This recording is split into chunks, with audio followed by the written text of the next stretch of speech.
जन है महाराज जी, आपके द्वारा उनको कोई संदेश? हाँ, हमारा सबसे यही हृदय का संदेश है। तब लग कुशल न जीव कहूं सपने हूं मन विश्राम, जब लग भजत न राम को शोक धाम तज काम। तुम चाहे जितना रुपया कमा लो, चाहे जितने बड़े पद में चले जाओ, चाहे जितनी जमीन खरीद लो, चाहे जितना यश कीर्ति कर लो, मरोगे तो कुछ नहीं साथ जाएगा। तुम्हारे आचरण अच्छे या बुरे वही तुम्हारे साथ जाएंगे। तो हमें सबसे प्रार्थना करनी, शराब ना पियो, मांस मत खाओ।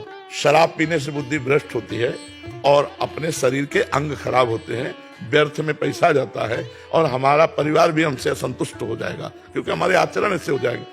अगर 20 के नीचे हो तो ब्रह्मचर्य रहो, और 20 के ऊपर गृहस्थी में चले गए हो तो अपनी पत्नी से केवल अनुराग रखो, और जो कार्य कर रहे हो ईमानदारी से वो कार्य करो, चाहे व्यापार हो, चाहे नौकरी हो, चाहे किसानी हो, चाहे किसी पद के अधिकारी हो, और नाम जप करो। नाम जप करते हुए जो अपने कर्तव्य कर्म का पालन करता है वो भगवान की पूजा ही होती है और उससे भगवान की प्राप्ति होती है। अगर मनुष्य जीवन को शांति में, आनंद में, मंगल में, सुख में बनाना है तो अध्यात्म को स्वीकार करना होगा।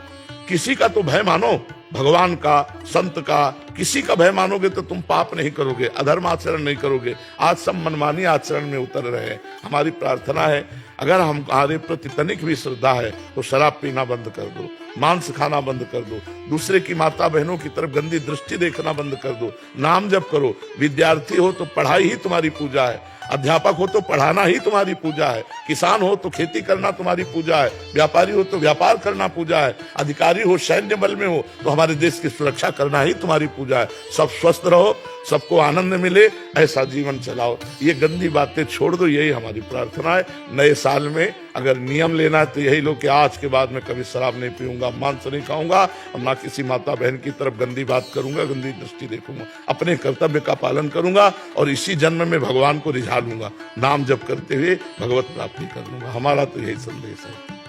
बहुत पाप हुए हैं तो क्या भगवत प्राप्ति हो सकती है? बिल्कुल हो सकती है। सर्वधर्मान परित्यज्य, भगवान कह रहे माम एकम शरणम व्रज अहम त्वाम सर्व पापेभ्यो मोक्षयिष्यामि मा शुचा। मेरी शरण में आ जाओ, मैं तुम्हें समस्त पापों से मुक्त कर दूंगा। नाम संकीर्तनम यस्य सर्व पाप प्रणाशनम, समस्त पापों का नाश हो जाएगा। राधा राधा राधा राधा रटो, भगवान की शरण में हो जाओ। अब लो नसानी अब ना न सही हो, आज तक पाप किया अब नहीं करूंगा, परम मंगल हो जाएगा। ये बढ़िया दांव लग गया, जीत जाओ, नहीं कभी नहीं जीत पाओगे। लूट मच गई यार, लूट मच रही सच्चिदानंद की। अब जीवन तुम्हारा ऐसे सुखमय हो जाएगा, शब्द नहीं हमारे पास, नहीं है शब्द वर्णन करने के। लाडली जू की कृपा के, लालजू के दुलार के, आज हमारे ऊपर दुलार है, तब हम यहां सब बैठे हैं। नहीं समझ पा रहे आप, आपको लग रहा है हम पैसा लगा के वृंदावन आए हैं, हम पैसा लगा के वृंदावन वास कर रहे। भूल जाना, भूल जाना। 60,000 वर्ष तक ब्रह्मा जी ने तपस्या की कि वृंदावन में रहने की तो मेरी सामर्थ्य नहीं, अगर गोकुल में रहने को मिल जाए तो। पास नहीं हुआ सरकारी कागज। 60,000 वर्ष की तपस्या, अपने 60 मिनट भी नहीं बैठ सकते एकाग्र होकर के, अपने को वृंदावन वास। क्या समझते हो तुम पर कितनी कृपा है? श्री यमुना जी का पावन दर्शन, वृंदावन धाम का वास और संतों का उच्छिष्ट और राधा वल्लभ नाम, ये जीत गए, कुछ बकाया नहीं है।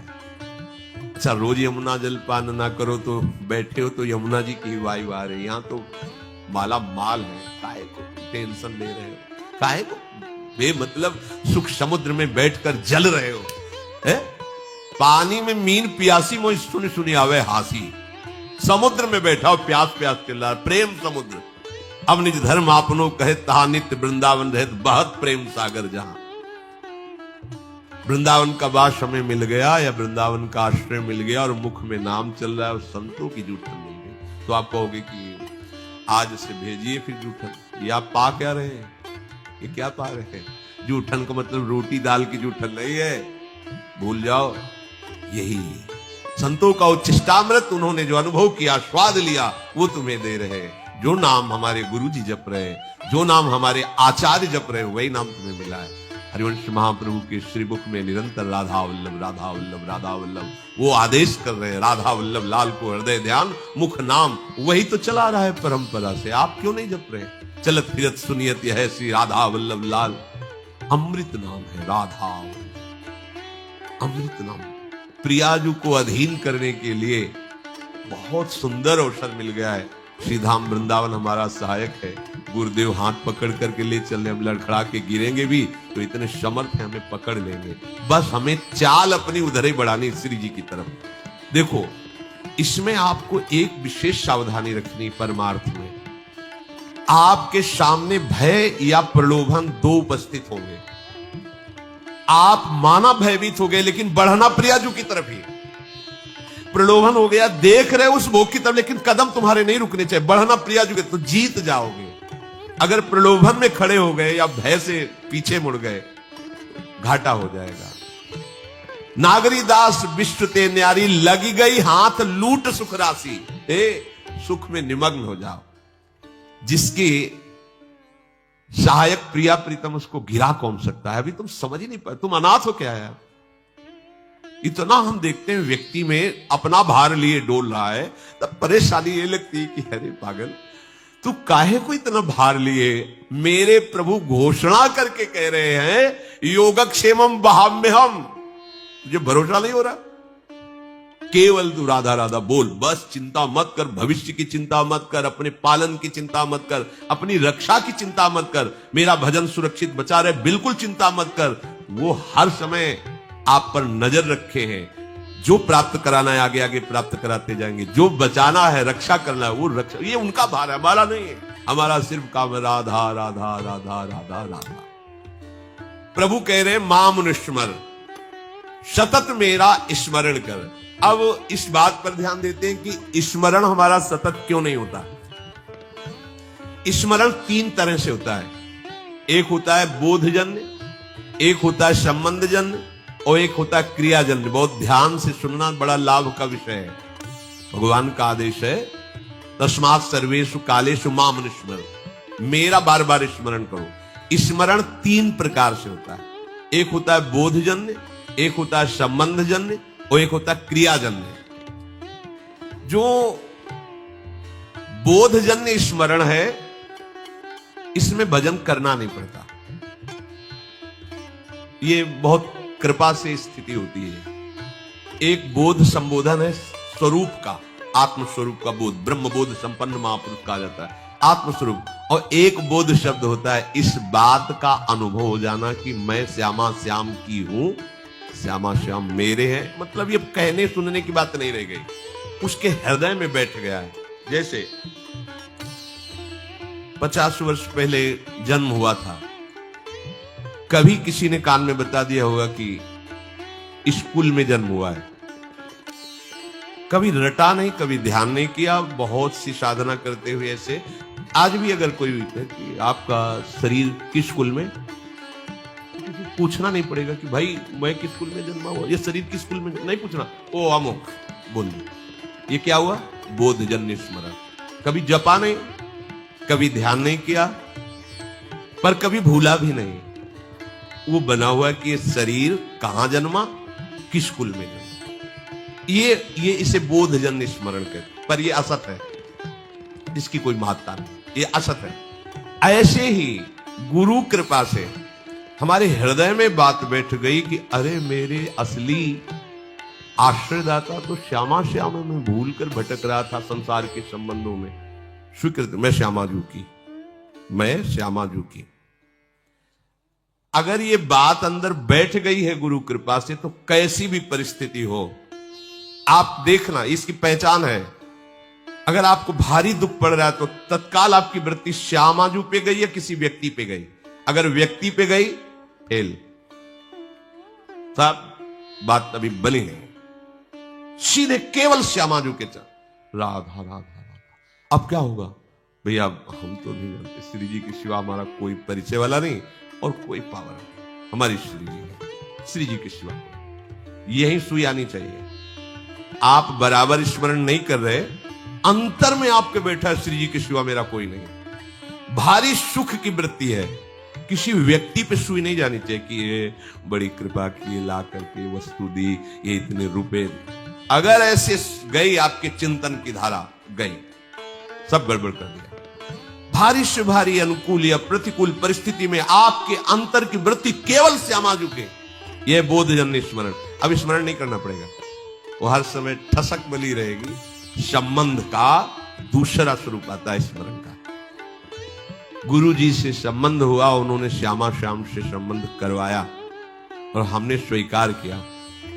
अब हमें हर समय देखना है कि मैं तो प्रियाजू की बिकी हुई हूं, मेरा कोई अस्तित्व तो नहीं है। तनु वांग मनोभीर अमलई सोहम तविवास्पिता, इसमें संबंध जनित स्मरण आता है। संबंध से बहुत शीघ्र कल्याण होता है। जैसे मामा प्रयागदास जी की आप कथा सुने तो संबंध, मेरे राम जी जीजा और जानकी जी जीजी, मैं उनका साला हूं, मस्त है। कोई कहता कि अरे मामा कभी माला तो चलाते, तुम्हें देखते नहीं, किसका माला चलाएं? अरे मेरे हनोई चक्रवर्ती सम्राट महाराज श्री राम, मेरी जीजी जानकी जी, अब मैं किसका माला चलाऊं? ऐसे गिरदा वैसे संबंध हर समय ठसक बनी हुई, मेरे प्रियालाल, मेरी श्यामा श्याम। हम लोगों का स्मरण इन दोनों में नहीं है, ना बोधजन्य है, स्वरूप बोध, संबंध बोध, दोनों में नहीं। तीसरे में है, वो भी बड़े भाग्यशाली है, क्रियाजन्य। अभ्यास हम कर रहे हैं, श्यामा श्याम हमारे हैं, श्यामा श्याम श्यामा श्याम, पर अंदर बैठा हुआ है हमारी मौसी है, हमारी मम्मी, हमारे पापा है, हमारे अमुक संबंधी है। संबंध हमारा जगत से, संबंध हमारा देह से। अभ्यास कर रहे हैं कि श्यामा श्याम का मैं हूं, मैं उनका अंश हूं, उनका नाम जप करें कि इसमें अखंड भजन करने का अभ्यास कर रहे। अखंड भजन होता नहीं इसमें, बोध में अभ्यास भी नहीं है, चिंतन का कोई प्रयास भी नहीं है। उसका कैसे चिंतन होता है, गोस्वामी जी ने बिल्कुल सरल भाषा में बताया, तुलसीदास जी ने। कामिही नारी प्यारी जिमी, लोभी प्रिय जिमी दाम, तिम रघुनाथ निरंतर, प्रिय लागहु मोहि राम। कामी कोई बैठ के ध्यान करता है क्या स्त्री का? पर कभी क्या ध्यान भूलता है क्या? ये है सच्चा प्रेम। ये लोभी आदमी क्या धन का कभी ध्यान करता है क्या? पर कभी क्या भूलता है क्या? सतत उसी में स्थिति उसकी रहती है। ऐसे श्यामा श्याम में महापुरुषों की स्थिति रहती है। जिनका संबंध सिद्ध हो गया है, सहचरी भाव को प्राप्त हो रहे, उनको भजन करने की जरूरत है। अरे उनका रोम रोम प्रियालाल में है, रोम रोम रग रग श्यामा श्याम का दासत्व स्वीकार किए हुए विराजमान। पूरी सखी कह रहे रोम रोम जब रग रग बोले तब कुछ स्वाद नाम को। अपने लोगों की स्थिति क्रियाजन्य है, इसमें बहुत खतरा है। क्योंकि कभी भजन की क्रिया होती, कभी भोग की क्रिया होती, कभी योग की क्रिया होती, कभी वियोग की क्रिया होती। ये बहुत खतरनाक स्थिति। अभी भजन की ये स्थिति ठीक नहीं है, क्योंकि जब कभी प्रतिकूलता आती तो न संबंध दिखाई देता, न बोध दिखाई देता है, केवल क्रिया थी, क्रिया ये दिखाई देता। आपकी शरणागति एक क्रिया थी, आपका भेष परिवर्तन एक क्रिया था, क्या न संबंध था न बोध था, इसीलिए बात बनती। अगर संबंध की ही ठसक आ जाए तो बोध होने में देर न लगे। अगर क्रिया भी गुरु आज्ञा के अनुसार होने लगे तो संबंध का अनुभव होने में देर न लगे। चलते तो हम प्रथम सीढ़ी से हैं। नागरी दास जी महाराज बड़ी ठसक से बोल रहे हैं, हमारी सबही बात सुधारी, कृपा करी श्री कुंज बिहारी अरु श्री कुंज बिहारी। क्या बोले, राखियो अपने वृंदावन में जीठा रूप उजारी। अब हमको क्या चिंता करनी है, हम वृंदावन वासी, चिंतन करना है, चिंता नहीं करनी है। अब जहां हम ये कह देते कि क्या चिंता करनी, बेपरवाह रहो, तो इस बात को तो समझ नहीं पाते और भोगों का चिंतन करके भोगों में उतर गए। ये बेपरवाही है, मूर्खता है। चिंता नहीं करनी, चिंतन करना है, स्वामिनी जी का चिंतन। अपने वृंदावन में हमें रख लिया सो हमारी सारी बात सुधार दी। जीठा रूप उजारी, नित्य केली आनंद अखंडित, रसिक संग सुखकारी। कलह कलेश न व्यापे ईठाए ठोर विस्तृते न्यारी। नागरी दासी जन्म जितायो, बलिहारी बलिहारी, हमारी सब ही बात सुधारी। आपके मन में आता है बात? हमारी बात हो गई। आपको कोई अगर पूछे कि आपकी साधना क्या, आपका कल्याण क्या, हमारा सब हो गया क्या? अरे वृंदावन वासी, तुमको अब भी चिंता है कल्याण की? हम वृंदावन वासी अभी हम पापी हैं? हमारी स्वामिनी जो अभी हमें किसी के आगे कल्याण की भीख मांगनी पड़ेगी? तुम सोचो अपने विषय में। हम तो ब्याज भरोसे कुंवर की सोवत पाओ। ये ठसक संबंध तो क्या कभी विस्मरण होगा क्या? नहीं, पर हम इसका दुरुपयोग करते हैं। भोगों में खेलते हैं और कहते हैं ब्याज भरोसे कुंवर की सोवत पाओ प्रसाद। गलत बात है, गलत बात है। कृपा का अनादर मत कीजिए। मनमानी आचरण, विषय प्रपंच की वार्ता, चिंतन, और कहते हो ब्याज भरोसे कुंवर के। सो कुंवर के भरोसे से कहीं पापाचरण होता है?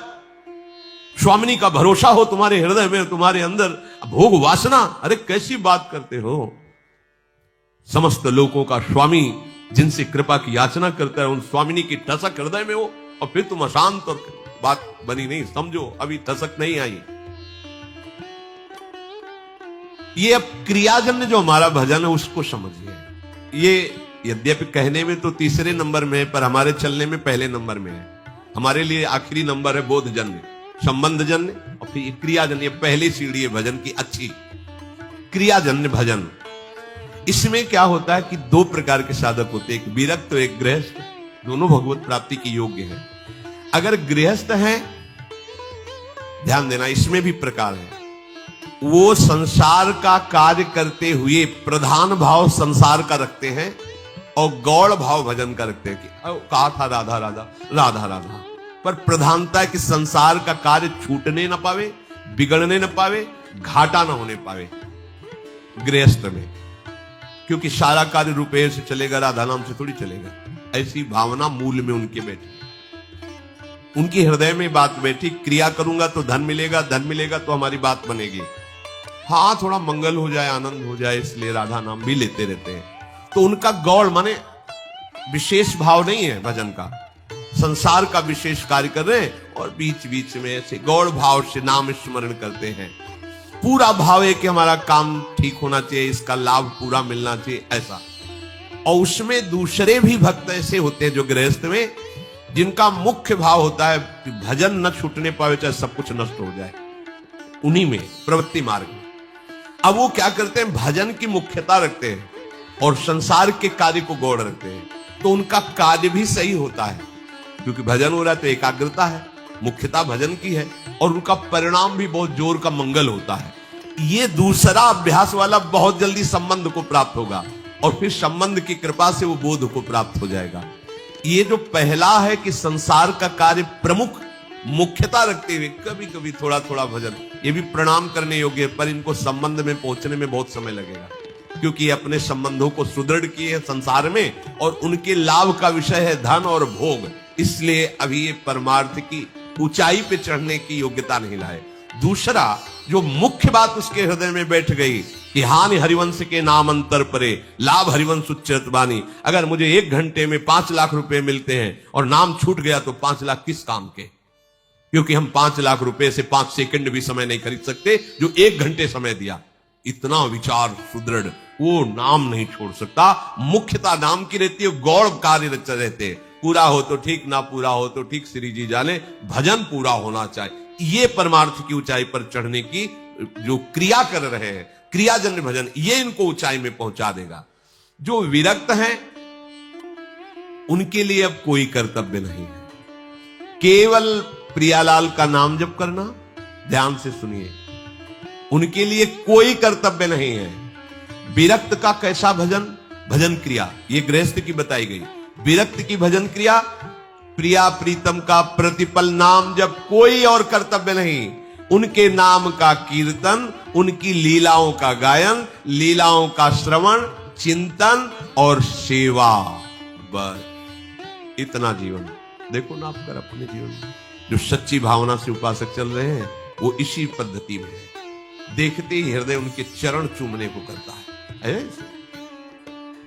ऐसा नहीं होता कि बगीचे में कांटे वाले ही फूल होते हैं, कांटे वाले ही वृक्ष होते हैं। बड़े सुंदर सुंदर भगवान का बगीचा है। ऐसे ऐसे साधक है जिनके देखने से विश्राम मिल जाता है। चलो, अगर 100 में 10 भी ऐसे, हृदय शीतल हो जाता है। हाँ, रात दिन भजन में लगे। 20 साधक ऐसे हैं, अपने बच्चे हैं तो उनकी क्या बड़ाई करें। कुछ घंटे सोना, 3 घंटे 2 घंटे, रात दिन फूल बंगला बनाना, रसोई बनाना, सेवा पे सेवा, और हर समय भजन पे। इस गेट से बाहर नहीं निकलते, महीनों हो जाते। इस गेट से बाहर नहीं निकले, महीनों हो गए, रात दिन सेवा पर। वो भी तो निश्चय करके आए ना भगवत प्राप्ति। तो हमें लगता है कि हमें शास्त्र संयम के अनुसार चलना चाहिए। अगर हम विरक्त हैं तो हमारा कोई कर्तव्य नहीं, एक ही कर्तव्य है, प्रिया प्रीतम का नाम स्मरण, उनका कीर्तन, उनकी लीला गायन, उनका लीला श्रवण और सेवा। 8 पहर हरि गुरु सेवा में लगे हुए।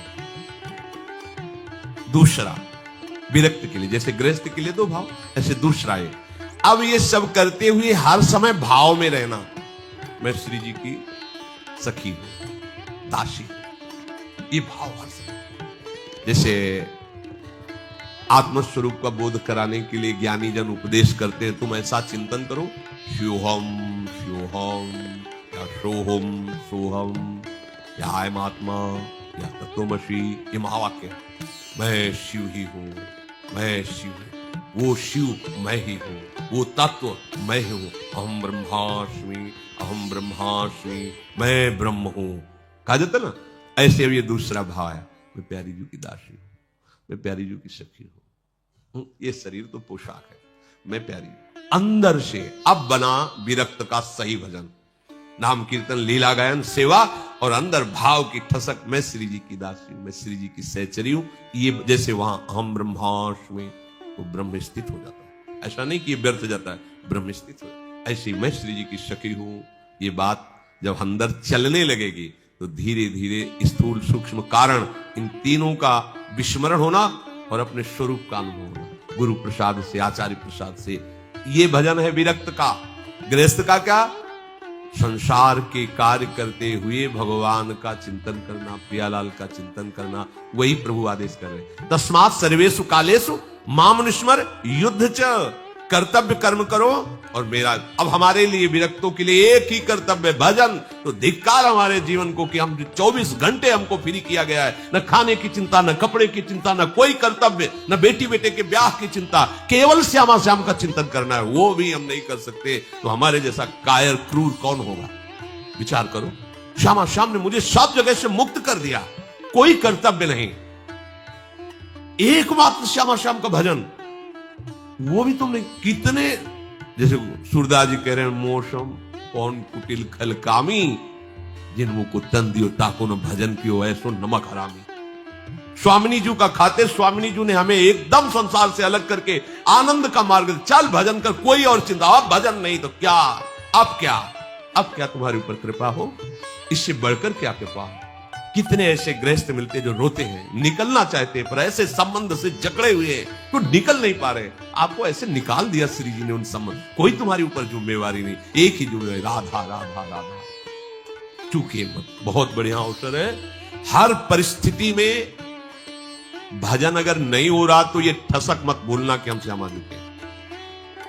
ध्यान रखना, कल्याण मोक्ष तुम्हारे साथ डोल रहा है। अगर आपका मन विक्षिप्त है तो देखो, एक हवा आई है गुण की, घबराना नहीं कभी। ऐसी परिस्थितियां हजारों बार जीवन में आती है जब ना